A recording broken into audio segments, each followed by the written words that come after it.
Days ago, Nick Sortor was assaulted in Portland by a flag-burning mob, and we've made it a penalty for inciting the freedom of speech away with the courts, and you have freedom of speech. What has happened, staged crowds, they've never basis. We're looking at it from not strongly about, but never courts incite tremendous violence. We're actually down on tape, and that just don't happen. Very recent, Davis Court in the face with a flagpole in Portland by an Antifa radical, leaving her with a very blackened eye. So, Katie, thank you very much. And I'd like to also say that I watched Nick. Where's Nick? Is Nick here? Nick? Hi, Nick. That was a rough time you went through. I hope you got my little note. I wrote you a note. Yeah, I appreciated that situation. It was very stressful, Yeah. And your note helped a lot. I truly appreciate it. I thought it was terrible, actually. I thought it was terrible. So we'll talk about it a little bit.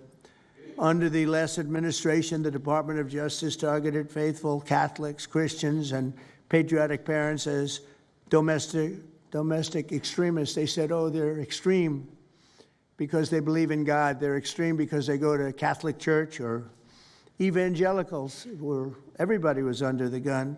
Unless you were a really bad, sick person, then they left you alone.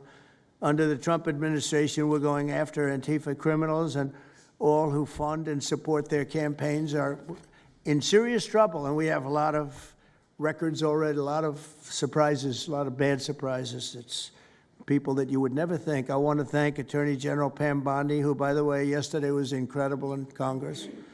It was amazing, and she just did it from the heart and the brain, because she's very smart, in all fairness. But she did it from the heart, and she did it an incredible. Everybody was talking about it. She exposed some of these fake senators, these terrible senators, people like Blumenthal that had a phony war record. For 20 years, he talked about it, what a hero he was, and it turned out he never went to Vietnam. For 20 years, he talked about being a hero in Vietnam. Then it was exposed when he said what platoon he was with, and it was exposed that somebody was watching from that particular platoon. They said he was never with us. And then he went out and he cried, and he was ready to drop out of the election.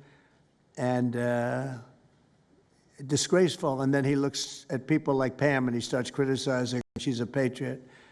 They ought to do something with that. You know, we have a young congressman that's right now in jail for lying about where he went to college and other things. It was, you know, frankly not good. It was pretty bad. But it was nothing compared to Blumenthal. I mean, what Blumenthal did, he was for 20 years a hero, a great war hero.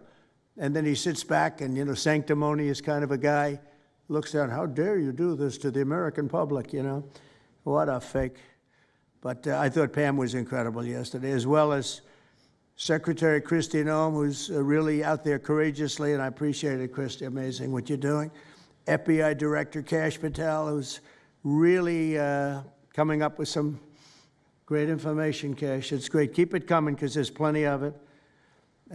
Deputy Attorney General, one of the best lawyers you'll ever find, Todd Blanche, who I know personally is a good lawyer because I'm here.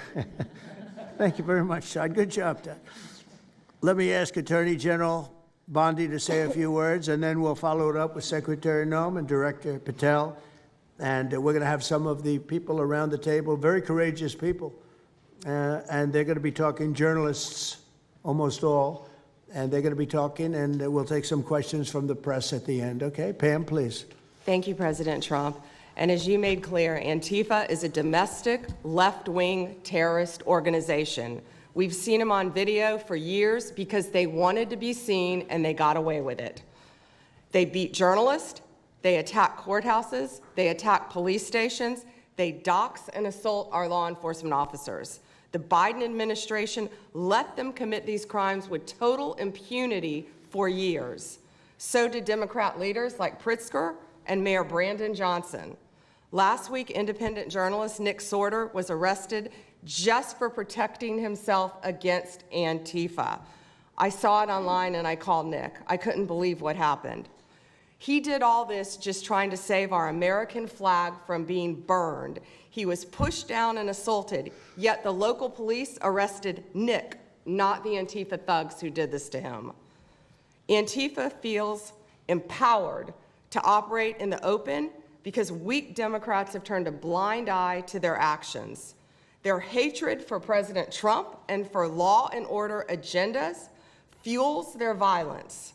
We've seen more than 1,000% increase in attacks against our ICE agents since January 20th. Secretary Noem is out there fighting for you.